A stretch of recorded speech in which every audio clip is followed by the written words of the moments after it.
Good morning, students. Welcome you all in the new batch of chemistry 020. तो आज हम start करेंगे P block. ठीक है, एक नया चैप्टर स्टार्ट करने वाले हैं आज, जिसका नेम है हमारा पी ब्लॉक।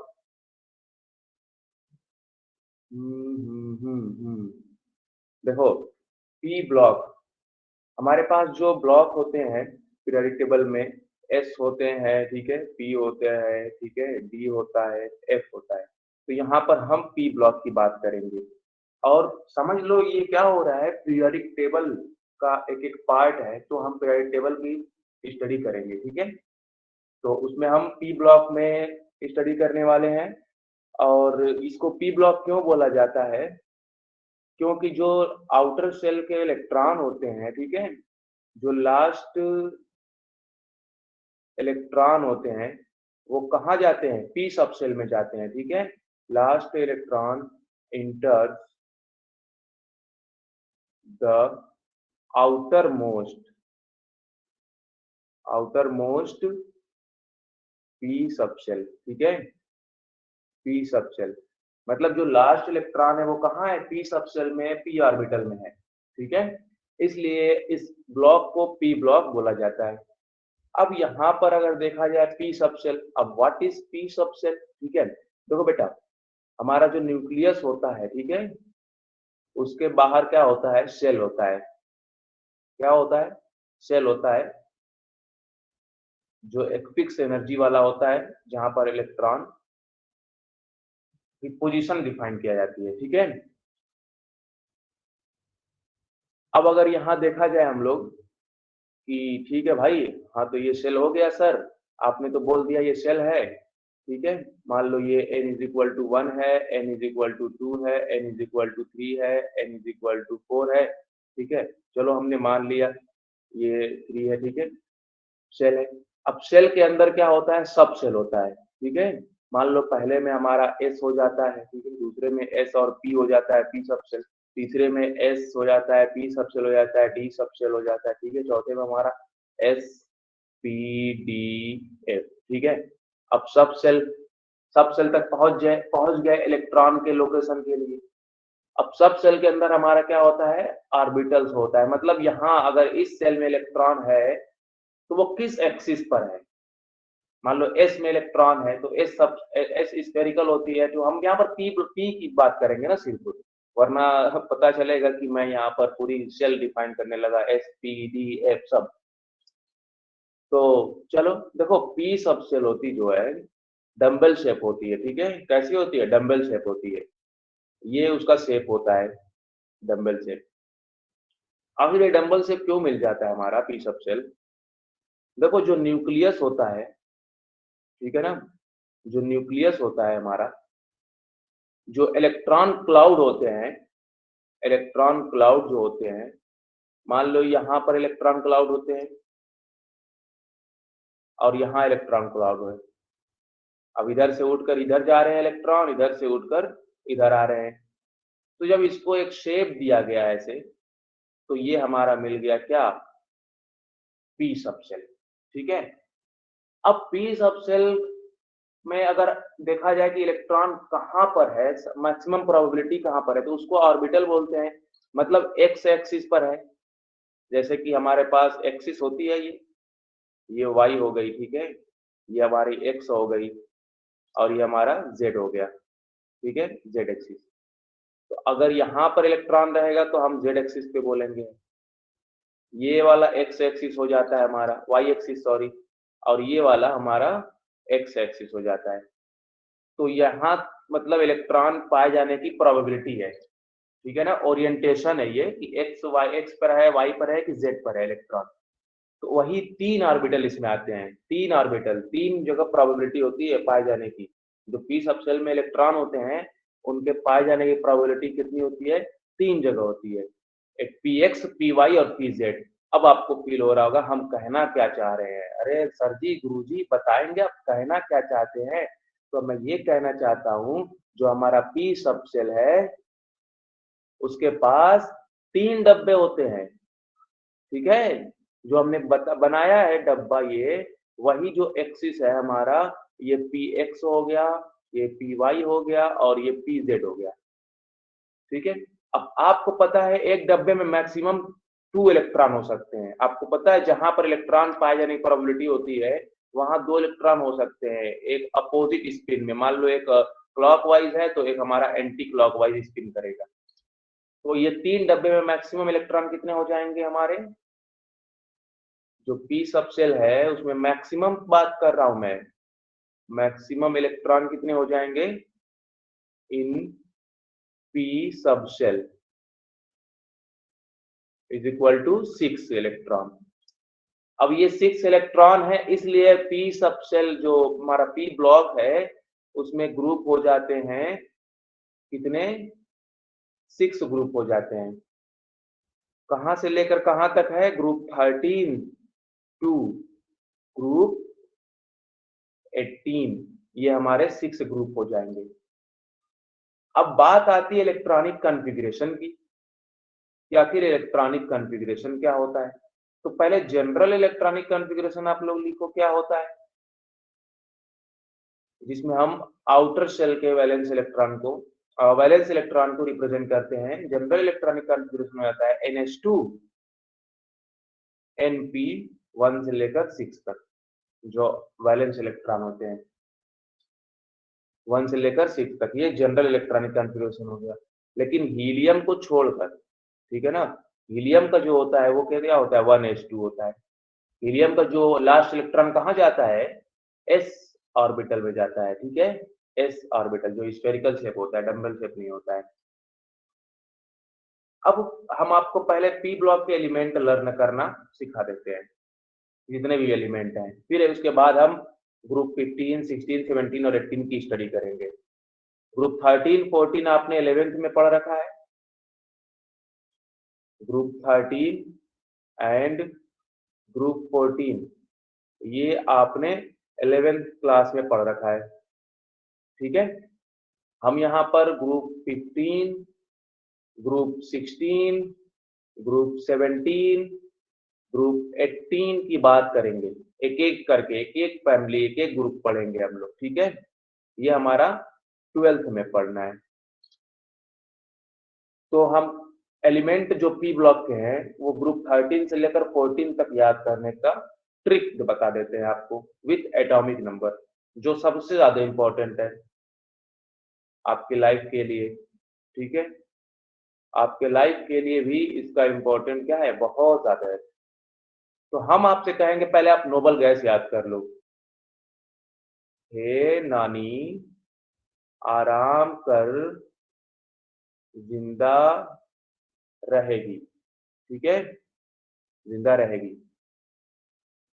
ये हमारे नोबल गैस हो गई।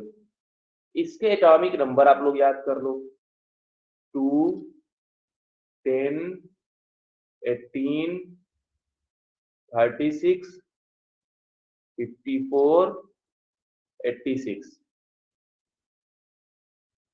54 और 86, यह हमारे एटॉमिक नंबर हो गए नोबल गैस के। एक मिनट जरा रुकना।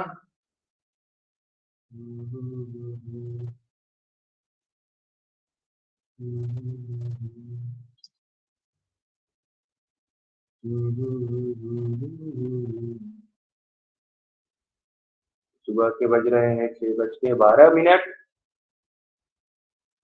जो जगह वो लाइव, जो नहीं जगह वो रिकॉर्डिंग।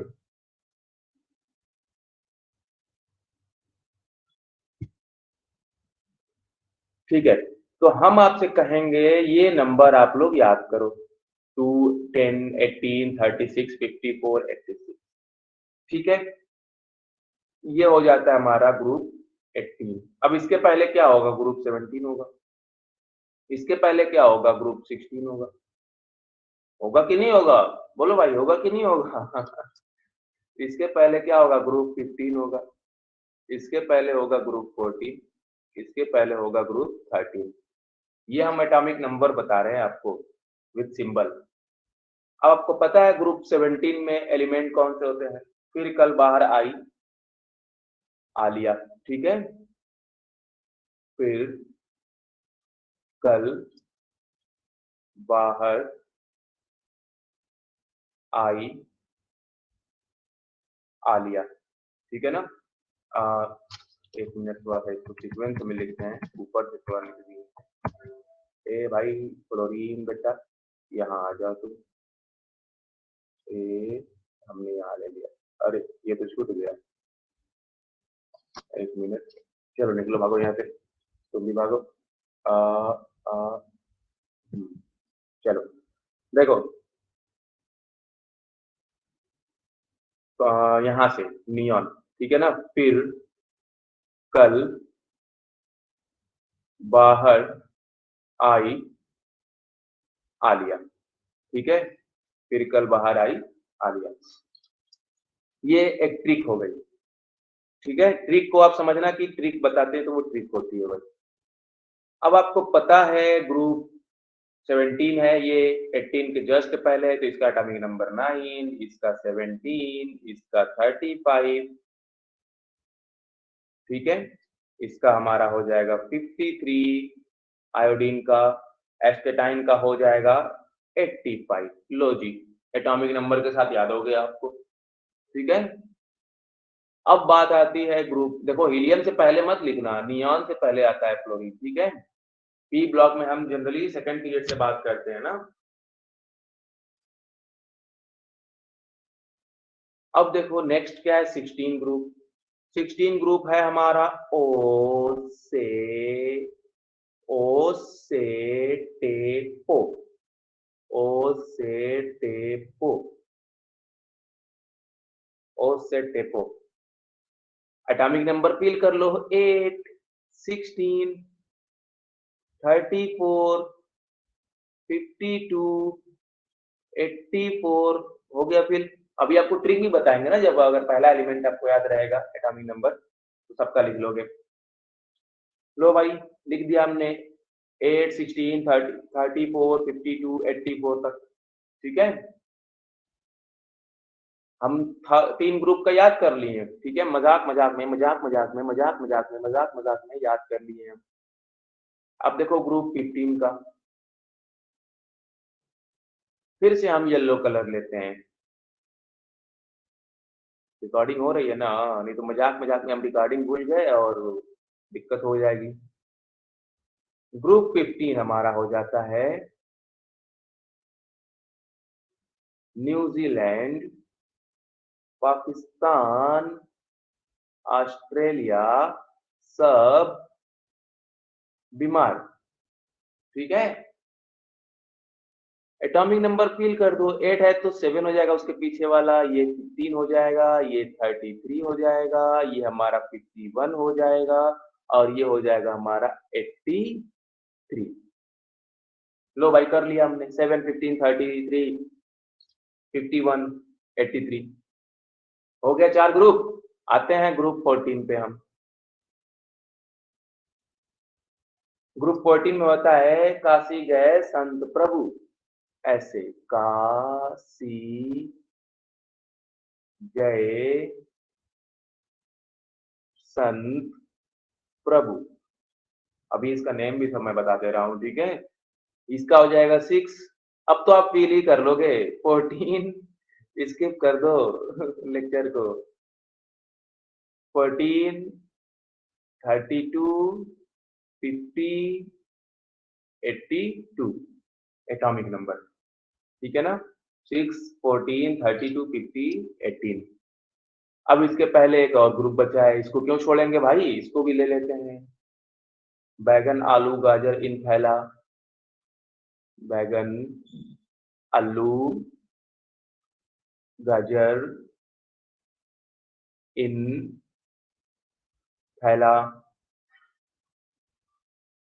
ये हो जाएगा हमारा 5, ये हो जाएगा हमारा 13, ये हो जाएगा 31, ये हो जाएगा 49, अब ये हो जाएगा हमारा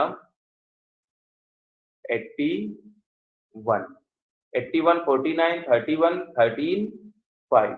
ये एटॉमिक नंबर के साथ याद हो गया। देखो boron, aluminium, gallium, indium, thallium, carbon, silicon, germanium, tin, ठीक है।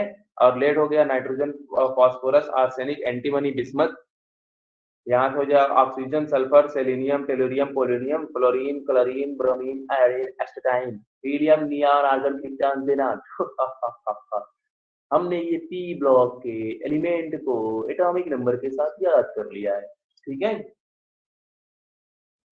तो हमने देखा यहाँ पर ग्रुप जो है 13 से लेकर ग्रुप 18 तक है। अब देखो, अगर देखा जाए इसमें हम वैलेंस इलेक्ट्रॉन की अगर बात करते हैं हम, वैलेंस इलेक्ट्रॉन की, इसमें 3 होता है, 4 होता है, इसमें 5 होता है, इसमें 6 होता है, इसमें 7 होता है, और यहाँ पर वैलेंस इलेक्ट्रॉन हो जाता है 8। देखो, ये सब हम वैलेंस इलेक्ट्रॉन की बात कर लिए, ठीक है ना। ये सब हम वैलेंस इलेक्ट्रॉन की बात कर लिए। वैलेंसी कितनी हो जाएगी? 3 4, ठीक है। 3 4 0 2 3 4 3 4 के बाद 3 2 1 0, ठीक है। अगर वैलेंसी देखा जाए, यहाँ से वैलेंसी भी थोड़ा कवर कर लो। इसका हो जाएगा 3 वैलेंसी हो जाएगा, इसका 4, ठीक है। फिर उसके बाद 3 हो जाएगा, मतलब ऑक्टेट कंप्लीट करने के लिए, ठीक है। देखो, जनरली जो वैलेंसी है 3 4 3, यहाँ से 2 हो जाएगा, यहाँ से 1 हो जाएगा, और यहाँ से 0 हो जाएगा। देखो वैलेंस इलेक्ट्रॉन यहाँ पर 3 4 3 2 1 0, आप पढ़े ना हो, पहले फर्स्ट ग्रुप की फर्स्ट वैलेंसी सेकंड की सेकंड होती है, फिर 13 1 2 3 4, फिर 3 2 1 0, ये हमारा वैलेंसी हो गई। अब बात करते हैं हम, क्या बात करेंगे सर, क्या बात करेंगे? हम बात करेंगे इलेक्ट्रॉनिक कॉन्फ़िगरेशन की, सभी ग्रुप के जनरल इलेक्ट्रॉनिक कॉन्फ़िगरेशन जो होता है वो बात कर लेते हैं हम। देखो, ये जो वैलेंस इलेक्ट्रॉन है यही NH2NP में होना चाहिए, NH2NP में होना चाहिए, NH2NP में होना चाहिए। तो आप बताओ कि 2 इलेक्ट्रॉन s में जाएगा तो 1 इलेक्ट्रॉन p में, 2 इलेक्ट्रॉन s में, 2 इलेक्ट्रॉन p में, 2 इलेक्ट्रॉन s में, 3 इलेक्ट्रॉन p में, 2 इलेक्ट्रॉन s में, 4 इलेक्ट्रॉन p में, 2 इलेक्ट्रॉन s में, 5 इलेक्ट्रॉन p में, 2 इलेक्ट्रॉन s में तो 6 इलेक्ट्रॉन p में। ये 8 हैं, एस और पी में जाएंगे यही, ठीक है। चलो आगे देखो अब। तो फैमिली, इस सब ग्रुप को एक फैमिली नाम दे दिया गया है। तो ग्रुप 13 को बोल दिया गया है, जो ग्रुप 13 है यह बोरान फैमिली है। कौन सी फैमिली है? बोरान फैमिली, ठीक है। क्यों? क्योंकि आप लोग देख लो, जो पहले एलिमेंट है इसमें बोरान है, इसमें कार्बन फैमिली हो जाएगा, nitrogen family, oxygen family, hydrogen family. Group 17 क्या होता है? Hydrogen family. ग्रुप 18 क्या होता है? नोबल फैमिली, ठीक है, नोबल गैस। तो हमने फैमिली को लिखा है यहाँ पर, ग्रुप 13 हो गया, ग्रुप 14 हो गया, ग्रुप 15 हो गया, ग्रुप 16 हो गया, ग्रुप 17 हो गया, और ग्रुप 18 हो गया। ये हमारा कार्बन फैमिली हो जाता है। अलग अलग भी नेम देते हैं, जो एक एक करके पढ़ेंगे तो उसमें हम बताएंगे, ठीक है। कार्बन फैमिली हो गया, बोरान फैमिली हो गया, ऑक्सीजन फैमिली हो गया, ठीक है, सॉरी नाइट्रोजन, हम भी कहें कुछ मैचिंग नहीं हो रही है, ठीक है ना। नाइट्रोजन फैमिली हो गया ये, ग्रुप 15। ग्रुप 16 ऑक्सीजन फैमिली हो गया, ग्रुप 17 हाइड्रोजन फैमिली हो गया, और ग्रुप 18 जो होता है वो नोबल गैस है, ठीक है। देखो, एक ट्रिक भी ना याद करने की, इसको एटॉमिक नंबर को याद करने की ट्रिक भी है। 8 18 18 32, यहाँ जो पी ब्लॉक में पहला एलिमेंट है ना, इसमें आप क्या कर दो, 8 ऐड कर दो, अगला नीचे निकल जाएगा। यहाँ से आप क्या कर दो, 18 ऐड कर दो, नीचे वाला आ जाएगा एटॉमिक नंबर। यहाँ से भी क्या कर दो, 18 ऐड कर दो, नीचे वाला आ जाएगा। ये क्या है? 49 है ना। तो देख लो हमारा 18 ऐड करके 49 आ रहा है कि नहीं। 819314, यहाँ से अब जाएंगे हम तो क्या कर देंगे, +32। तो पी ब्लॉक में अगर पहला एलिमेंट आपको पता है तो ये आपका मैजिक नंबर है, magic number, magic number, magic number, ठीक है। जिससे आप स्कूल जाते हो मैजिक से, ठीक है। 8 18 18 32 उसका नंबर है ये, 8 18 18 32। तो पहला एलिमेंट आपको पता है तो उसके नीचे वाला एटॉमिक नंबर पता चल जाएगा, ठीक है। और नहीं पता है तो ट्रिक पता है कि कौन कौन से एलिमेंट होते हैं, तो एक नोबल गैस को पकड़ो, उसके पीछे खसकते चले जाओ, नियॉन से, ठीक है ना। नियॉन से पीछे भागते चले जाओ, आपको एटॉमिक नंबर मिल जाएगा, इसके पीछे भागते चले जाओ, आपको एटॉमिक नंबर मिल जाएगा।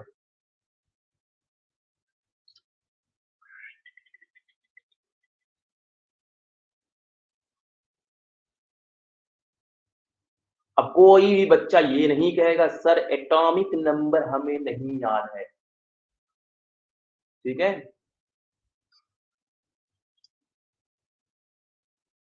हाँ, तो कार्बन हमने देखा यहाँ पर फैमिली, इलेक्ट्रॉनिक कॉन्फ़िगरेशन देखो क्या होगा, इसका होगा NH2 NP1। सभी वैलेंस इलेक्ट्रॉन कितने होते हैं? 3 होते हैं वैलेंस इलेक्ट्रॉन, इसके 4 होते हैं, तो देखो टोटल इलेक्ट्रॉन कितने हो गए यहाँ पर? N क्या है? हमारा नंबर ऑफ शेल हो जाएगा, पीरियड नंबर हो जाएगा। देखो NH2 NP1, इसका क्या हो जाएगा? NH2, अब 2 इलेक्ट्रॉन बचे, वो कहाँ रहेंगे? P में रहेंगे, NP2। ये जनरल इलेक्ट्रॉनिक कॉन्फ़िगरेशन है। NH2 NP3, ठीक है, 5, यहाँ पर वैलेंस इलेक्ट्रॉन 6, यहाँ पर वैलेंस इलेक्ट्रॉन 7, यहाँ 8। अब तो पीली कर लोगे, 2 S में भेज दो और जो बच रहा है P में भेज दो, 2 S में भेज दो, जो बच रहा है उसको P में भेज दो, 2 S में भेज दो और जो बच रहा है उसको P में भेज दो। तो ये देखो P में 1 से लेकर 6 तक इलेक्ट्रॉन है, ठीक है ना। यही ना general electronic configuration, NH2 NP 1 से लेकर 6 तक इलेक्ट्रॉन है, ठीक है। चलो भाई आगे बात करते हैं। हमने इलेक्ट्रॉनिक कॉन्फ़िगरेशन देख लिया, इस ग्रुप में जितने भी एलिमेंट होंगे उसका आउटर शेल इलेक्ट्रॉनिक कॉन्फ़िगरेशन यही होगा, यही होगा, यही होगा। अब हम थोड़ा सा और कुछ पढ़ते हैं इस ग्रुप में। देखें अगर हम यहाँ पर, तो मेटलॉइड जो है, यहाँ पर मैं टिक कर देता हूँ कौन कौन सा मेटलॉइड है। ये देखो ये सर्कल मैंने कर दिया, ठीक है। मेटलॉइड, बोरान, सिलिकॉन, जर्मेनियम, ठीक है, आर्सेनिक, एंटीमनी, बंटी, सीता, गीता, ऐश्वर्या सब ट्यूशन पढ़ते, ये हमारा मेटलॉइड हो गया। बंटी, सीता, गीता, ऐश्वर्या सब ट्यूशन पढ़ते, ये मेटलॉइड हो गया। अब देखो मेटलॉइड के ऊपर नॉन मेटल, मेटलॉइड के नीचे मेटल, याद रखना हर ग्रुप में मेटलॉइड के ऊपर जो एलिमेंट है वो नॉन मेटल, मेटलॉइड के नीचे वाले मेटल। हर ग्रुप में मेटलॉइड के ऊपर वाले नॉन मेटल, मेटलॉइड के नीचे वाले मेटल। तो पोलोनियम यहाँ पर क्या है? मेटल है, ठीक है, समझ में आया? चल लो भाई, तो अब मेटलॉइड की बात हो गई। अब अगर कोवैलेंसी की एक बात कर लेते हैं। एक टॉपिक है जो जनरल कैरेक्टरिस्टिक इसकी है ना, एनसीईआरटी में आप लोग रीड करना, मैक्सिमम कोवैलेंसी। मैक्सिमम कोवैलेंसी देखो, जो कोवैलेंट बॉन्ड बनता है, ठीक है, इलेक्ट्रॉन के शेयरिंग से, तो कितने इलेक्ट्रॉन की शेयरिंग होती है उसको कोवैलेंसी बोलते हैं। तो मैक्सिमम कितने इलेक्ट्रॉन की शेयरिंग हो रही है, चाहे कोऑर्डिनेट बॉन्ड में तब भी उसको भी काउंट करते हैं। तो अगर सेकेंड पीरियड का एलिमेंट है, सेकेंड पीरियड, तो सेकेंड पीरियड में एस और पी होता है, एस एंड पी, ठीक है, मतलब एक डब्बा और पी का 3 डब्बा, तो 4 डब्बे हैं। इसी 4 डब्बे के इलेक्ट्रॉन हमेशा सभी शेयर करेंगे, तो शेयर करेंगे, तो मैक्सिमम कोवैलेंसी जो हो जाएगी, मैक्सिमम, एक एक पढ़ेंगे ना तो एग्जांपल भी देखेंगे ना हम, मैक्सिमम कोवैलेंसी कितनी जाएगी? 4 हो जाएगी। अब इससे ज्यादा नहीं होगी क्योंकि इसके पास जगह ही नहीं है इलेक्ट्रॉन को रखने के लिए, चाहे कोऑर्डिनेट बॉन्ड से बना के रखे, चाहे शेयरिंग करके रखे, ठीक है, इसके पास अब जगह ही नहीं है। ये 4 से ज्यादा जगह नहीं है इसके, 4 से ज्यादा ऑर्बिटल नहीं है इसके पास। तो क्या एब्सेंट है इसमें? डी। क्यों?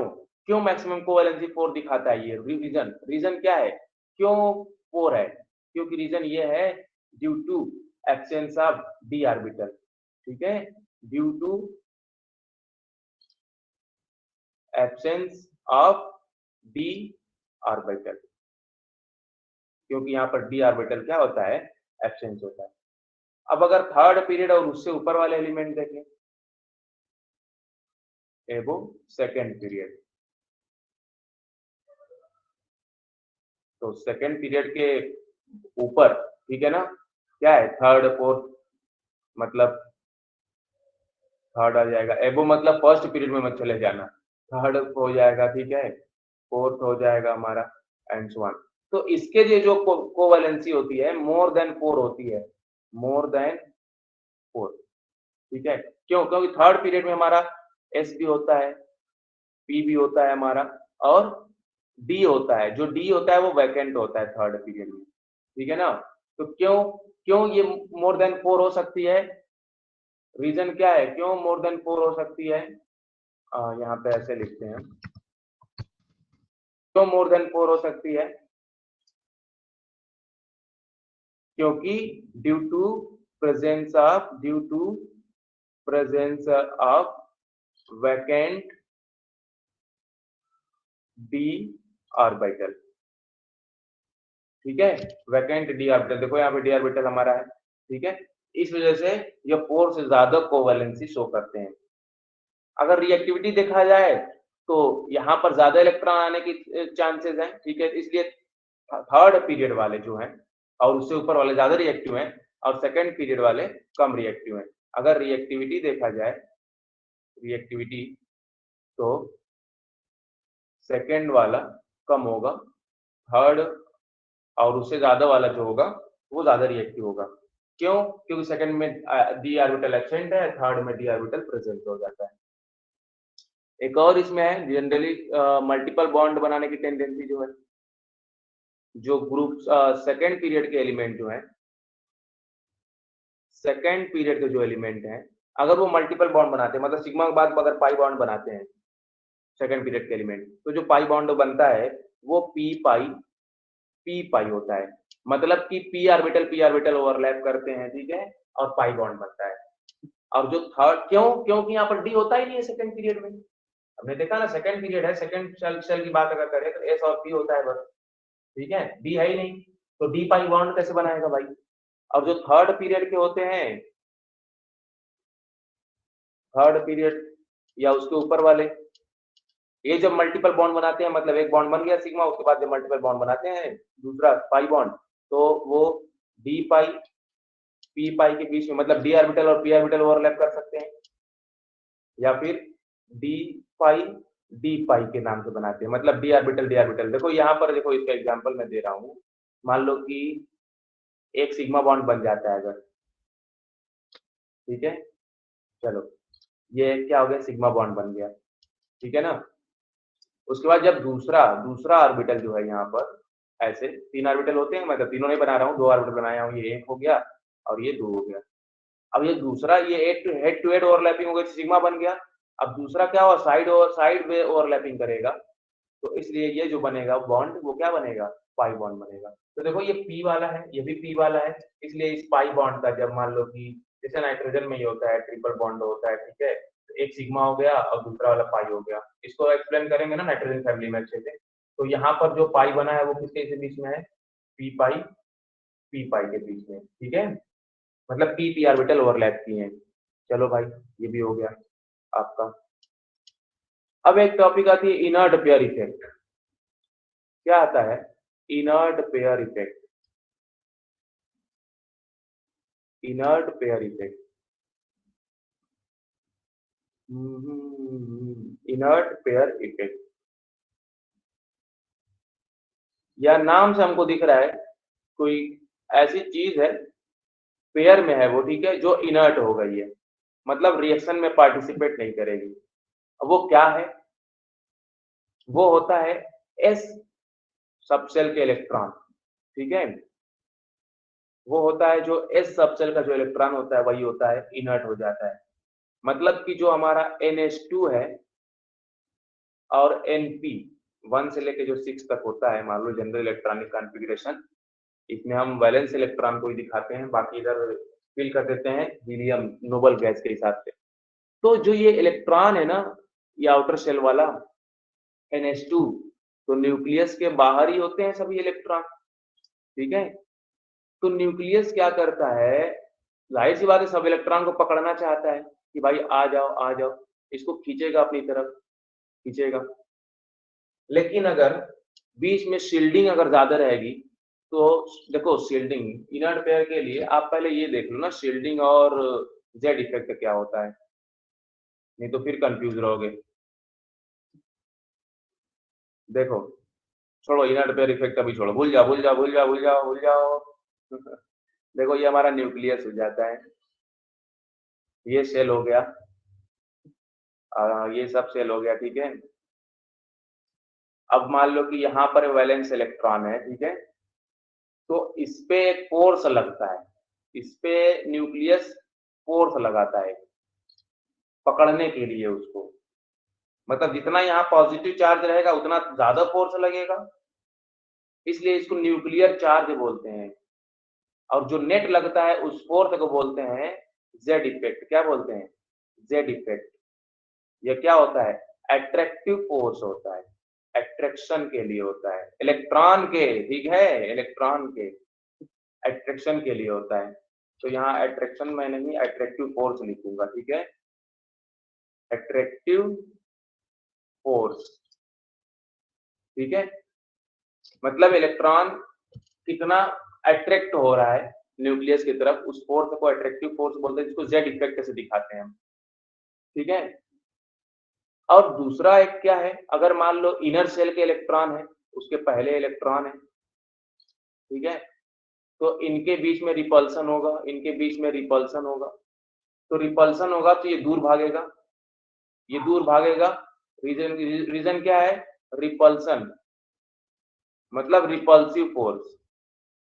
अब जो रिपल्सिव फोर्स है वो क्या बोलते हैं? उसको शील्डिंग बोलते हैं, शील्डिंग इफेक्ट, ठीक है।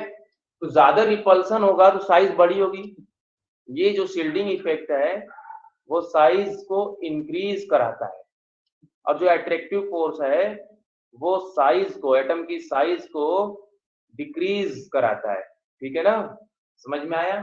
तो अगर मैं कहूं कि शील्डिंग ज्यादा है तो साइज बढ़ेगी, अगर मैं कहूं इफेक्टिव न्यूक्लियर चार्ज ज्यादा है तो साइज घटेगी, ठीक है।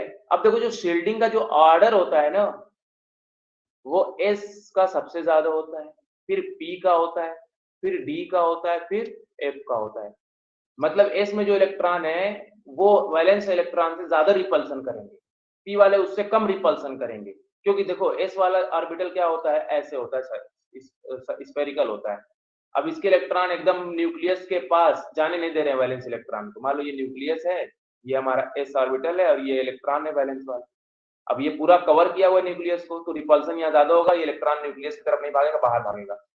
अब पी वाले में क्या होता है, डबल शेप हो जाता है, इलेक्ट्रॉन थोड़ा सा डिफ्यूज हो गए, डी में और डिफ्यूज हो जाते हैं, डबल डबल सेल, एफ में और डिफ्यूज हो जाते हैं, तो रिपल्सन धीरे धीरे कम होगा। ये शील्डिंग का ऑर्डर है ना, शील्डिंग का ऑर्डर है। तो जहां शील्डिंग ज्यादा है वहां रिपल्सन ज्यादा है, शील्डिंग कम वहां रिपल्सन कम। तो जैसे जैसे हम नीचे जाते हैं पीरियड में, अगर नीचे जा रहे हैं टॉप से लेकर बॉटम तक, सेकेंड पीरियड से लेकर हम third, six, fourth, fifth, six period तक जाते हैं, तो पुअर शील्डिंग होती है। क्या होती है? पुअर शील्डिंग, ठीक है, पुअर शील्डिंग होती है, ठीक है ना। देखो अब पुअर शील्डिंग होने की वजह से, मतलब क्यों, ऊपर तो हमारा सेकंड पीरियड है, थर्ड पीरियड है जिसमें डी में इलेक्ट्रॉन ही नहीं होते हैं, सेकंड में तो डी ऑर्बिटल नहीं होता है, थर्ड में डी ऑर्बिटल होता है तो उसमें इलेक्ट्रॉन ही नहीं होते हैं, फोर्थ से डी ऑर्बिटल में भरना शुरू होते हैं इलेक्ट्रॉन, फोर्थ डी, ठीक है, 5d, ठीक है, और फिर हमारा 6d इलेक्ट्रॉन, यहाँ 4f इलेक्ट्रॉन हो जाता है 14। मान लो कि ये थर्ड पीरियड हो जाता है, थर्ड पीरियड से फोर्थ, फोर्थ पीरियड से, ठीक है ना, फोर्थ पीरियड से होता है, फिर ये पांचवी है, ठीक है, और ये छठी है। तो यहाँ पर हम अगर देखें तो ये इलेक्ट्रॉन फिल हो गए हैं, तो रिपल्सन कम होगा। जब रिपल्सन कम होगा तो न्यूक्लियस जो है हमारा, वो वैलेंस इलेक्ट्रॉन जो होता है NH2NP 1 से लेकर 6 तक है अगर, ठीक है, तो इस वैलेंस इलेक्ट्रॉन को अगर रिपल्सन कम होगा नीचे जाने पर, इस वैलेंस इलेक्ट्रॉन को न्यूक्लियस पकड़ लेगा। अब ये वैलेंस इलेक्ट्रॉन जो है रिएक्शन में पार्टिसिपेट नहीं कर पाएगा, तो oxidation state less bye 2 unit, जो ऑक्सीडेशन स्टेट रहा होगा वो दो यूनिट क्या हो गया, लेस हो गया। तो इसी को इनर्ट पेयर इफेक्ट बोलते हैं, क्योंकि इसमें एस के इलेक्ट्रॉन जो होते हैं वो इनर्ट हो जाते हैं due to poor shielding, due to poor shielding. आप डी एंड एफ ऑर्बिटल। नीचे जाते हैं तो डी ऑर्बिटल और एफ ऑर्बिटल हमको मिलता है। अब हमने बताया कि उसमें पुअर शील्डिंग होती है, जब पुअर शील्डिंग होगी तो अट्रैक्शन ज्यादा होगा, ठीक है। अट्रैक्शन ज्यादा होगा तो ये वाले इलेक्ट्रॉन को पकड़ लेता है, इस वाले को नहीं पकड़ पाता है कि नहीं, सबको पकड़ लिया, बस इतना ही है। NH2 इलेक्ट्रॉन को इनर्ट कर देता है, न्यूक्लियस पकड़ के रख लेता है कि भाई तुम रुको, अब तुमको नहीं जाना है रिएक्शन में, ठीक है। तो उसी को इनर्ट पेयर इफेक्ट बोलते हैं। चलो, अब एक एक ग्रुप में जब आएगा इनर्ट पेयर इफेक्ट तो उसको हम डिफाइन किए करेंगे। ये तो जनरल हो गया ना। क्या हो गया, oxidation state less bye 2 unit. अगर मान लो किसी का ऑक्सीडेशन स्टेट +5 है तो ये +3 हो जाता है, क्योंकि 2 इलेक्ट्रॉन इसमें से इनर्ट हो गए हैं। क्यों? क्योंकि 5th 6th के जो एलिमेंट होते हैं पीरियोडिक टेबल में, उसमें पुअर शील्डिंग होती है, ठीक है। इलेक्ट्रॉन में वैलेंस इलेक्ट्रॉन पुअर शील्डिंग होने की वजह से वैलेंस इलेक्ट्रॉन न्यूक्लियस के पकड़ में आ जाता है, तो सिर्फ S वाला आता है, P वाला नहीं। अब न्यूक्लियस के पकड़ में आ गया तो वो इनर्ट हो गया, इनर्ट हो गया तो वो रिएक्शन में पार्टिसिपेट नहीं करेगा। कितने इलेक्ट्रॉन इसमें, एक 2 इलेक्ट्रॉन है, तो इसीलिए इनर्ट पेयर इफेक्ट, ठीक है। चलो भाई, अब हम बात करेंगे नाइट्रोजन फैमिली की। ये तो जनरल चीजें हो गई। अब स्टार्ट करेंगे नाइट्रोजन फैमिली। म्यूजिक बजाओ। नाइट्रोजन फैमिली, ठीक है। पिक्चर अभी स्टार्ट होने वाली है। अब मिलेंगे हम एक ब्रेक के बाद और नेक्स्ट एपिसोड में, ठीक है। सीजन 1 चल रहा है पी ब्लॉक का, एपिसोड 1 था ये, ठीक है। एपिसोड कितना था, 1, सीजन 1। अब नेक्स्ट एपिसोड जो होगा नेक्स्ट लेक्चर में बात होगी, ठीक है। चलो टाटा बाय बाय।